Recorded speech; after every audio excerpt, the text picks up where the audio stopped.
Hey, Honors Physics, how is everybody doing today?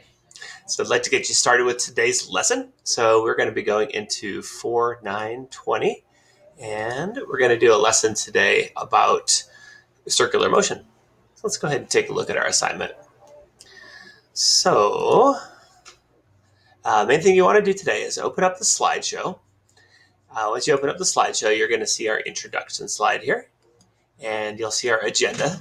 So we're going to be working on some applications for circular motion today. So those applications will include like bank turns, vertical circular motion, conical circular motion. You're going to be using resources like your journal, the course companion, and your uniform circular motion practice problem set as you work through this. The homework today is going to be to finish up to 13B on the circular motion practice problem set, and also you're going to be doing some Khan Academy exercises about centripetal acceleration. Okay, so just a reminder, we're going to be doing office hours through Group Meet now. So what I would like to do is if you guys would want to meet one-on-one and actually talk face-to-face, on the fact sheet, go ahead and just say, I'd like to make an appointment, and we'll do the appointment, and I'll meet with you when we decide on the fact sheet. If you have any questions that don't require face-to-face, again, just put on the fact sheet. Okay, so as far as energy exam corrections go, in the day of 331, if you go back in Google Class and check out your test there, you'll see in the slideshow is the test itself.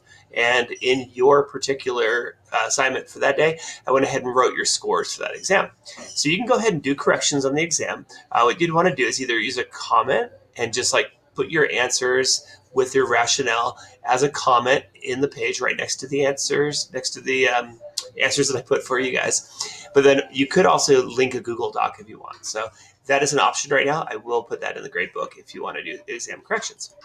Go ahead and get all your materials ready for today. You can start off by correcting your work. I went ahead and put the answers for the first 5 problems, actually 4 problems from the last class. So you can go ahead and check those out. That last lab that we did last class, we had a lot of people that had a hard time technologically getting it to work. And so I'm actually not going to grade this one. This is a paid program that I went ahead and got for doing labs. Right now, I'm not super impressed with it, so we'll see how it goes. I'm going to do one more and test it out. But go ahead. This is what I wanted you to get out of the lab. So just notice I've got the learning objectives and I've got the basic idea here. So that's all I want you to get out of the lab right now. So just make sure you understand what these 2 slides explain. You're going to go ahead and use your course companion today, page 252 through 257. And I want you to go ahead and scan through the notes first and then go ahead and do the reading and take some notes in your journal. But you're going to use the course companion as you work through the ideas today. You also want to go ahead and get out your uniform circular motion practice problems. We're going to be doing all of that work as we do notes today. So to start with today, we have this concept of like cars making turns. And if you think about it, how does a car make a turn? If you're driving on a road and you turn left, the only reason you can make that turn is because of friction or possibly the road is banked somehow.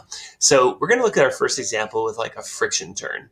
Now in a friction turn, what happens is you are actually going through a circle. And so there's a net force that's redirecting you toward the center of the circle. We call that net force right here, the centripetal force, which is equal to mv squared over r. Now that centripetal force is actually being supplied by friction. Centripetal forces can be supplied by all kinds of different stuff, but in this case, it's being supplied by friction. And since we're on a flat surface and friction is fun, then friction is mu normal. And so what this problem really turns into, it turns into this idea that centripetal force, mv squared over r, is equal to mu mg. And when we do that, you can notice that the m's cancel in the equation, and then you can solve for things like velocity, radius, coefficient of friction, stuff like that. And so there's 3 problems here to work out. The textbook has got a page that really works out with you, and I put all the answers in the bottom here. So you want to check it out. And then go ahead and work through questions 5 through 7 in the uniform circular motion practice problems, as those problems relate to what we just went over. Okay. So just again, notice the notes down here. Next problem we're going to look at is one of banked turns. And so we're going to look at an ideal situation when you can actually go around a turn and not rely on friction whatsoever. So you can almost have like a completely smooth road, like total ice, and go around like an off-ramp on a highway without sliding out if you have the right speed for the right angle of the banked turn. And so you kind of